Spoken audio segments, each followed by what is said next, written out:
So John Joyce, you just got here from Seattle after quite a 24 hours as well, and you're just seeing the exhibition for the first time. First of all, welcome here. And I know it can be overwhelming to walk into an entire gallery that is full of your beloved treasures, and I'm sure that's an issue. But I just wanted to maybe talk a little bit about your background. Why is this exquisite sculpture, or these drawings, how did they come to be with you? And what was your journey through? I guess I'd start perhaps with John, who apparently is the originator of the collection. So maybe just talk a little bit about, as I say, your history and how you came to Inuit and how you stayed so forcefully. Well, I had a love for art that began when I was a child. And I always think that it began at about 9 years old at the movie Moulin Rouge, the story of Toulouse-Lautrec. And I became fascinated by him as an artist and proclaimed to my parents, basically at age 9, that when I grew up, I was going to collect Toulouse-Lautrec. And of course, I grew up and realized, well, that might be a bit harder to do than I might have thought it was at age 9. Mm-hmm. So, but it was Lautrec that took me into the world of art. And at one point in time, as a young adult, I read about a review in the Seattle newspaper of an exhibition taking place at Snow Goose Gallery, which featured something called Inuit. And I decided this is something I really should explore. So I took my lunch became a trip to Northeast Seattle to a home, Snow Goose Gallery. And that's where I discovered Inuit, and I was just fascinated by it. Mm-hmm. And of course, at that time, I didn't know much of the story behind it, but I thought this is something that is so interesting that maybe it is something I should really try to put my arms around and start a collection. So after thinking about that for a couple of days, I went back to the gallery and bought my first piece, and that started the collection. And then the more I learned about it, and the more I came to love it, the more I learned about it.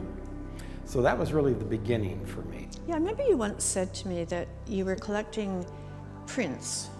You knew prints in the international, print collections and I knew prints because of that movie Moulin Rouge, the story of Toulouse-Lautrec. And it had affected me so much. I realized how prints came into existence, and that, I think, helped me relate to the stone cuts and lithographs and sealskin stencils that were being produced by the Inuit people in the Arctic. Yeah. Well, in my experience with collectors, and obviously I've been a gallerist for, again, far too many years than I want to count, there are very few collectors who actually go beyond the collecting the objects to want to actually experience the people, to want to actually experience the culture. And that, to me, very early in my time with you, stuck out for me, the fact that you were willing to trek all the way to Cape Dorset, which is not easy, particularly from Seattle. Well, that happened when we had a show at the Fry Art Museum. And the Canadian Embassy had paid for Kenojuak and a translator, Jimmy Manning, and Kenojuak Ashevak as a printer to come down. And so that's when the personal influence happened, because we took care of them. They didn't stay with us, but we were taking them shopping, we were taking them off to berry pick and a picnic across on Bainbridge Island, and we got so involved with her that week, we said, we need to come and see you again. And Jimmy had mentioned he was getting married, and I said, can we come to the wedding? Well, he didn't have the wedding the next summer, but we went anyway. And that's how— It's very Jimmy. Right, and that's how we got involved with the children and the family and the artists, and then we just couldn't help ourselves. We went back a total of 13 times for John and 12 times for me, just to be with family. and meet all the artists and their families. And how you threw yourselves into getting to know. It became more than the art. I mean, I love the art, and of course, we came to love the people, and that even made it a greater joy of for collecting art, to have the artists become friends along the way. In the world of Inuit, it was sort of almost like love at first sight, the art and the people. Yeah. Well, and John became like the Santa Claus that would arrive in Dorset. I would do all the shopping, and we would go with presents for everyone. And it was so much fun distributing all the presents to everybody, and the dried fruit and different coffee and different things they had, and yeah.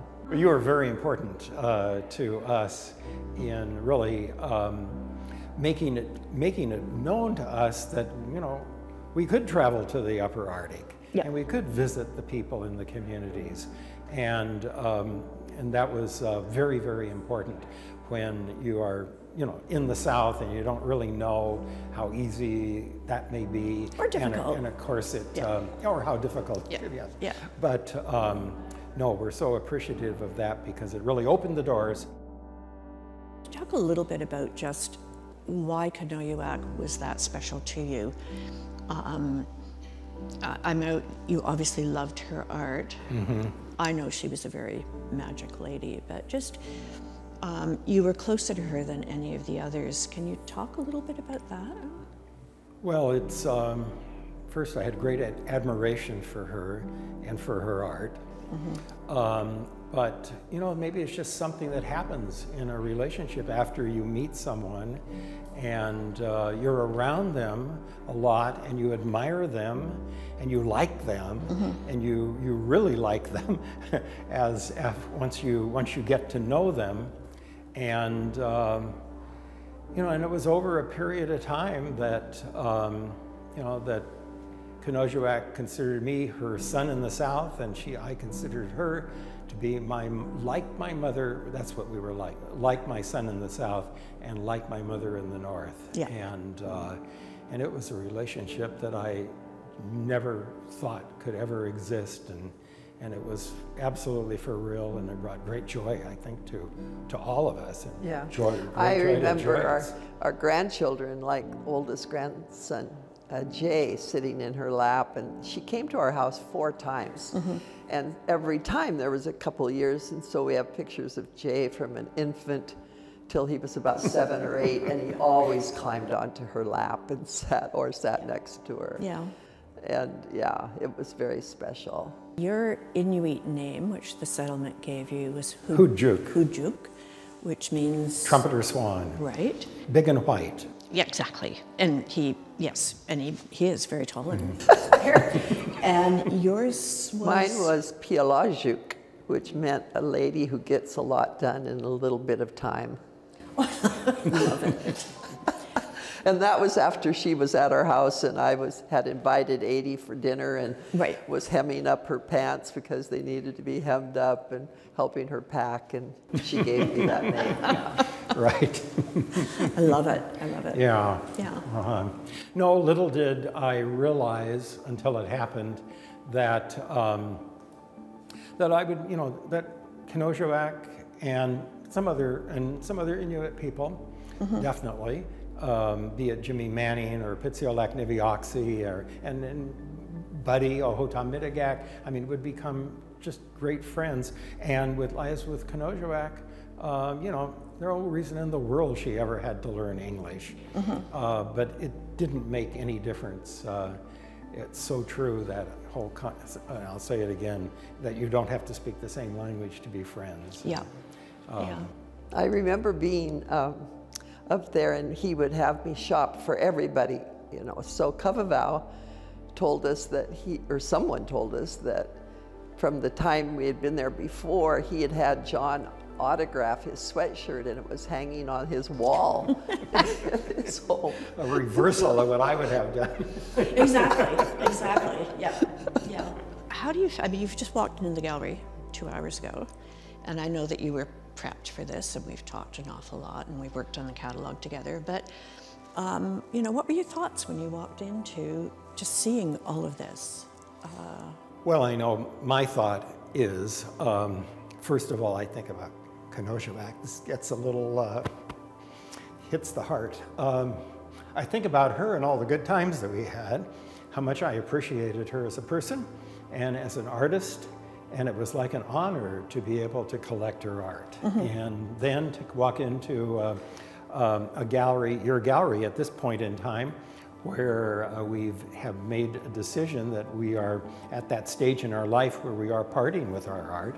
And I always wanted our collection to be returned to collectors of the future, because not only was I collecting original works that Kenojuak, as an example, or other artists were producing, but I was also, in order to put the collection together that we did, we needed to acquire art that other collectors were now parting with in order to have the type of, a full range type collection that was really my objective in the world of the Inuit. And I'm so thankful that other collectors, let alone the artists, made their art available so that it could become part of our collection or other collections.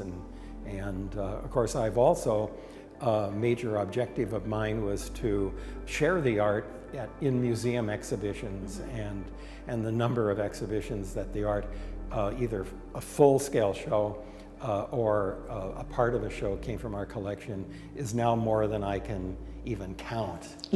But it's been in like about almost 100 museums in the world. Well, you've always been so generous with loans to museums. And yeah, and something, I mean, we're talking about the Kenojuak exhibition here, which I was so pleased when you asked if this is an exhibition I would be willing to do here. And I got that because she was very special to me, as she was to you, and we all hung out together. But, you know, you look at this and you look at the depth of your collection, this is only a small part of your Kenojuak holdings. Let's actually have a look at some of the special pieces that are in the exhibition and maybe talk about those. I love the large-scale works that Kenojuak got involved with. Not that of course, I love everything Kenojuak that she did, but to you know, expand the size of the art form, the way that she took on that didn't surprise me, because she's so incredible, such an incredible artist. But for her to go from a normal size as historically would be produced in the Arctic to large scale, so forcefully, is one of the things that just really makes me feel good about what she could accomplish when she wanted to. And of course, she wanted to. She wanted to. Thing. Well, I mean, you know, when they started ordering larger paper, because the reason why they were all much smaller was because they only had certain size. They had, you know, the 20-26 sheets, they had the 30-40 sheets, you know, and so, but when they started to order the big rolls so that she could expand, you know, she took immediate advantage of that. Right, and then it wasn't something that needed to be reproduced into a print. And of course, the idea of having original art drawings or whatever the medium happened to be, in addition to having the stone-cut prints or the sealskin stencils or other lithographs, other types of prints, you know, the whole world of art open to the Inuit people. This sculpture here has to be one of the first ones that I acquired of hers, and gee, when I saw it here as I came in, it brings back such incredible memories. But it's certainly a great example of how not only could she draw, but she was able to, as a woman, be able to carve major pieces of stone into you know, an incredible portrayal of the relationship between a woman and a bird, an owl. It's just is mind-boggling to me in many ways, and really makes me even more appreciative of the artists who do so many. There's so much behind the pieces of art that they produce that has always made me feel just very, very special about the Inuit people as artists and what they've accomplished in their careers. John, you were talking earlier about the, the large-scale drawings, for instance, and her willingness to take that. One of the things about Kenojuak that always amazed me was her willingness to experiment. And I remember when Appleby College approached me and said, could you ask her if she'd be willing to do a commission for a full-scale stained glass window? And I called her, and she said, sure. What is that? So there's, like, she was always so experimental, willing to try new things. And I think one of the most amazing things that she did was actually in a trip with you. Well, I'll let you take the story away, but working with glass. Well, first of all, we were so fortunate that Kenojuak was able to be with us in the Pacific Northwest and in Seattle the number of times that she was there. And I have, for a long period of time, had an involvement with the Pilchuck Glass School. And so on one of her trips to Seattle, I planned that we would go up to the Pilchuck Glass School, and she would be able to see what the artists were accomplishing up there in terms of bringing glass art into existence. And the artists that were at Pilchuck at that time, which would have been in excess of 50 artists from all over the world, were just absolutely amazed at this elder woman who happened to be from the Arctic, was right out there next to the furnaces in temperatures that were probably 110 or 120 degrees, and of course the furnace was extremely hot. But absolutely directly involved in making sure that her artwork came into existence. Yeah. And the result was the glass owl. And to me, that was just an example of how innovative she could be and how she was willing to take chances and do things that that many artists might not think that they would normally be doing, especially if they're working primarily with paper and in graphic type art. Fantastic.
The most that I can say, though, is from my point of view, I had an amazing, amazing span of time. I'm not even going to say how many years, working with John and Joyce in building their collection, but also in managing to all of us have a very close relationship with Kenojuak Ashevak, to know her as a person and as an artist. And that makes this exhibition for myself, for the people who've worked with me, for Rick, who's been with me for years, and Brad and everybody who all, entertained Kenojuak when she was down and knew her quite intimately. So for this gallery, this is really a culmination of so many years of special relationships with the Prices and with the artists themselves. So I'm going to stop right there and ask John to say a few remarks perhaps about Kenojuak, about his collection, and about this exhibition. Okay, happy to do it. Great to be here. It's great to be at Feheley Fine Arts. And Pat Feheley and the staff here are above and beyond. I mean, I've been involved in art for a long period of time, and you know, you meet a lot of gallery people, and some people are not just gallery people, but they take it above and beyond. And Pat and the group here at Feheley Fine Arts are absolutely in that category. They travel to the Arctic. They do things that many people would never consider doing. And it's wonderful when you're a collector and you actually get to go with them to the Arctic from time to time. So a big part of, big thanks and a big part of my life in the world of Inuit and the art. I really say thank you to Pat. Thank you to your father and everyone else associated with this gallery. I think both my wife Joyce and I would say that being involved with the Inuit and their art has had a great effect on our life. And I am so thankful that in addition to the art, that included heading to the Arctic and really never collecting art when in the upper Arctic and visiting the artists and visiting the communities, but meeting them in person and sometimes never being able to speak the same language, only speaking through interpreters, being able to thank them for the art that they were doing and the efforts they put into their art over a significant period of time. And not trying to say that what they were doing was only beneficial to us who live in the South, but it was also very beneficial to them because that was a great way of making money, bringing in income so that they could live a better life. And when they had artistic talent, that was a tremendous plus for that individual and for their family and for their community. So I'm very, very thankful, and I think Joyce would say exactly the same thing that I'm saying, that is... I'm resting. Oh, resting. Well, she's been to the Arctic a lot, so she's definitely resting, okay. I also am very appreciative of the galleries in the South, like Pat Feheley's, that have represented the Inuit so beautifully over the years. Because the reality is we would not be exposed to this art if it were not for the galleries representing them. Yes, the Inuit in some of the communities have pretty good administrative setups for being able to distribute their art to the South. But all communities do not have that, and all galleries are not as special as this gallery is in representing their artists. And for that, I am extremely thankful. And you know, I do have to say that much as John's and Joyce's Inuit collection is incredible, and certainly they have the largest and I believe the most important private collection of works by Kenojuak, but their extensive collection of Inuit art having nothing to do with this exhibition, from works from the late 1940s and 50s right up through all of the greats, that, so an extraordinary encyclopedic Inuit collection, a Northwest Coast collection that is extraordinary, a basket collection that is extraordinary. And then there's the Toulouse-Lautrec's, which... He's the one. He caused it all. And then there's the Toulouse-Lautrec's, because, you know, much as John doesn't ever say much about buying that, he has an extraordinary collection of the original prints, subway posters, I don't know what you're, the large posters, lithographs, that's the word. So he is a man of many, the glass collection, right, as well. A man of many parts, and I think it's just wonderful that we get to share this one. I'm going to perhaps suggest that if people want to talk to John privately, and let anybody know who just came in. We had an earlier discussion period because some people needed to go, but we're around and we will have more. So I encourage you to have more to eat and have more to drink and take advantage of the elusive joys and their daughter-in-law, Elena, who is beside her, who live with these collections every day, and John, of course. Thank you, Pat. Okay, I get a hug. Oh.